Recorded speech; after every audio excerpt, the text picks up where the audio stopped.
Ever ditched the idea of taking the train because you found out the closest station is a solid 10-minute drive away? Well, you're not alone. Despite the availability of KTM, LRT, MRT, and monorail services, many in the Klang Valley prefer to drive instead of taking public transportation.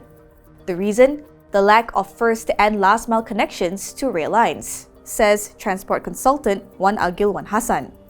The reality is, once commuters find themselves not being able to access the first point of service, such as the feeder buses, they will most likely decide to drive.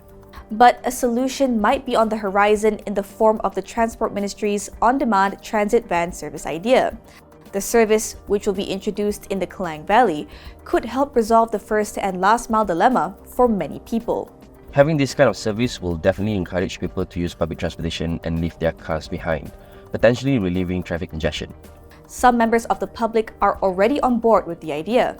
No, I think it would be fantastic. Absolutely fantastic. It is very convenient for people like us, to go to work and then come to the destination.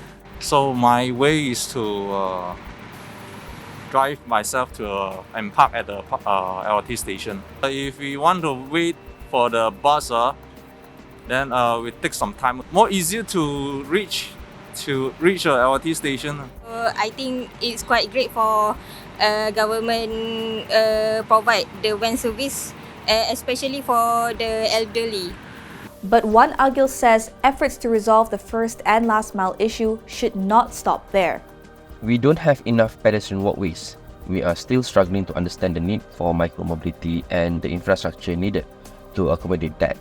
To ensure its long-term success, transport expert Rosli Khan says the van service must be cheap, reliable, and safe.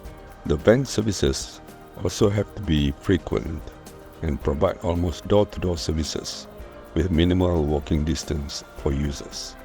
He also suggests using school vans to offer these on-demand transit services. Unless the Transport Ministry allows the school van operators to use the same vehicle to serve the general public for the first and last mile operation, the fleet will remain underutilized. Natasha Bust and Tan Chin Tung, FMT News.